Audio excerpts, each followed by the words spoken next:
Salam everyone, my name is Krutika. I've grown up in the Bay going to SSC here. As far as I can remember, I've always enjoyed going to SSC and used to really look forward to center as a whole. So something Swami has often said is love my uncertainty, and this was something I'd hear all throughout SSC. For some reason, this phrase really stuck with me.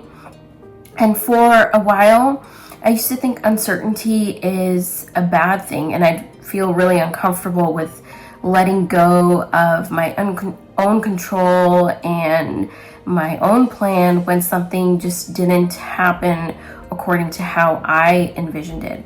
But over time, the love my uncertainty phrase has turned into something positive, is what I'd say. And I wanted to relay an incident where I really felt a bit bad because of the whole love my uncertainty aspect, but in fact it turned out to be far better than I imagined for myself. So to give a little bit of context, I've always loved bhajans and have sang since I was a little kid. So in 2016, when the World Youth Festival came around, my sister and I both had decided we'd love to sign up to be a part of the bhajan group. And there was a whole process of sending in recordings, and the bhajan group who was in charge at that point in time would assess and let us know what the decision was closer to the festival. So in preparation, my sister and I both sat down together, had recorded our bhajans, helped each other out to make sure that they were okay, and we sent them in. So a couple of months went by, and she got an email saying that she had been selected to be a part of the bhajan group, and I had gotten an email saying I was selected to be a part of the Antakshari group. And so Antakshari was something that was happening on one of the evenings during the festival. So as you can imagine, my ego definitely took a little bit of a hit. I just was not really able to understand, I guess, how this had happened and where I went wrong, essentially. I kept kind of going through it in my head, thinking about, what were the recordings like? Did I do a decent job? But, what was different than what my sister had done?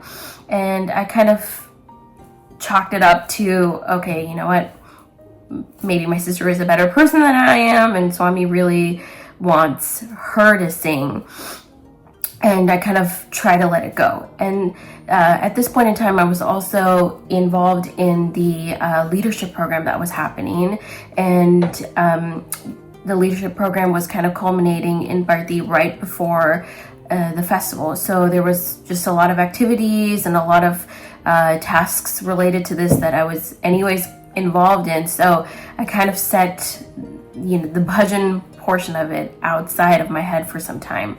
So the festival kind of comes close and everyone's getting ready to go to Bharti, and we land up there in time for the leadership program. So during this time, my sister actually happened to get sick while I was kind of taking part in the classes and things like that. And so there was this doctor who was from the UK who was essentially on call to help treat anyone. And so my sister happened to go meet with her one afternoon, and they began to talk, and the doctor was telling her that she was part of the bhajan group, and my sister was expressing the same thing.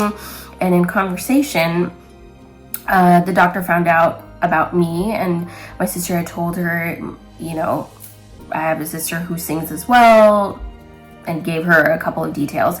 And I happened to meet this doctor, I think the same day as well.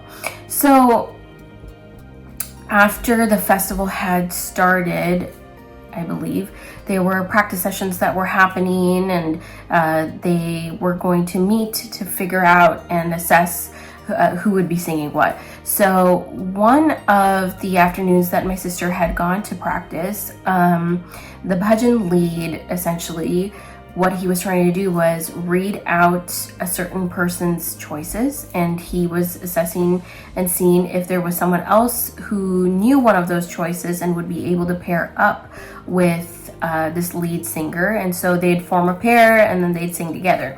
So when it came to my sister's choices, my sister had apparently given in a couple of different bhajan options, and he ended up selecting only one and reading that out. And this bhajan happened to be Bansi Dhara. And when he read it out loud, there was apparently no one in the room that raised their hand saying that they knew this bhajan and would love to pair up with her. So the doctor who treated my sister happened to be in the room at the same time, and she apparently let the bhajan lead know, hey, she has a sister who also sings and possibly would know this bhajan as well.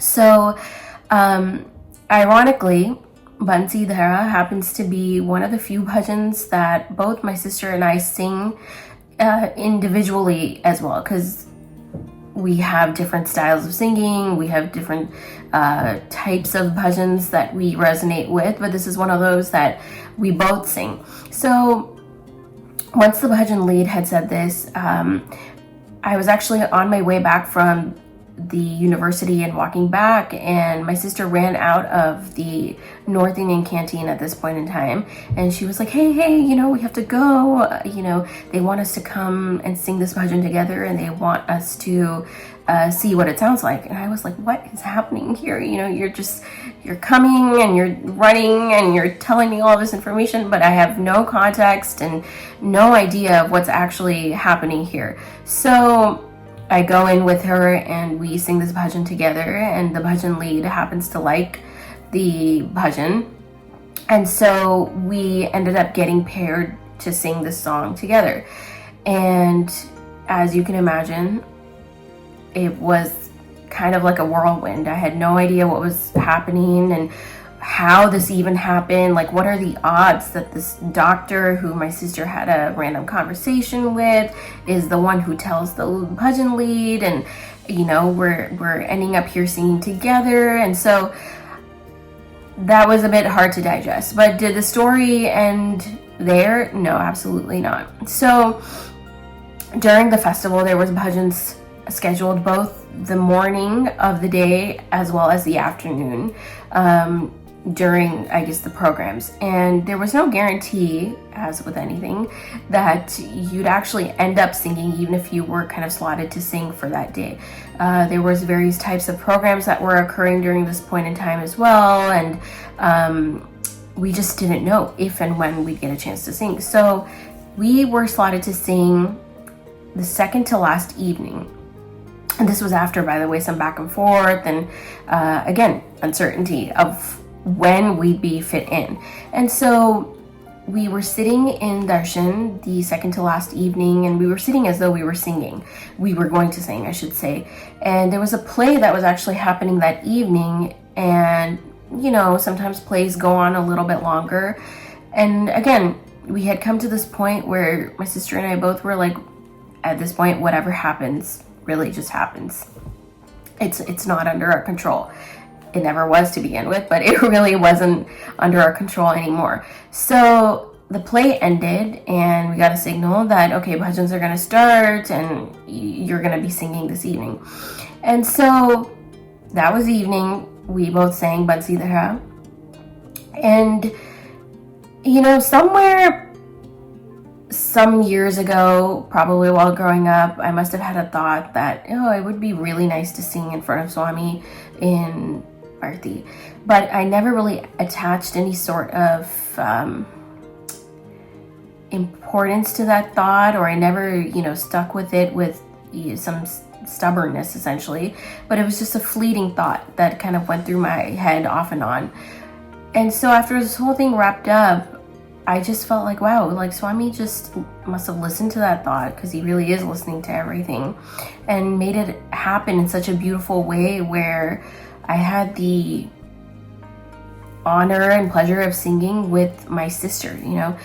Growing up together, we've always been very close and still are, and to be able to offer a bhajan together for Swami was truly a beautiful thing to experience. So at the end of this whole thing, the love my uncertainty really just stood out, because at that point in time, the first so-called disappointment really was, okay, I didn't get selected to sing as a part of the pageant group.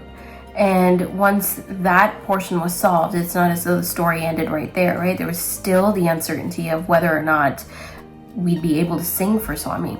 And so you went through various types of trials and ups and downs, but the way that it culminated and happened, I don't think I could have imagined a better story that came out of it, better experience. So to wrap this up, I think my point is there's many times in life where we're going through something, we're working on something, or we're in a certain situation where we feel like, okay, I've got this panned out, I have it sorted in my head, this is how it's supposed to go, and you take all of these various steps, but sometimes you hit a roadblock, sometimes you hit a little bit of a blip, and that's okay, because the story that's going to unfold, the way that the result of that situation is going to unfold, is going to be actually much better than what you could have imagined for yourself. So now I look forward to the uncertainty, because you just know that when it's all going to culminate together, it's going to be beautiful. So love my uncertainty is what Swami says, and the more we embrace it, the more beautiful I think we learn to see these situations as. So thank you, Sam.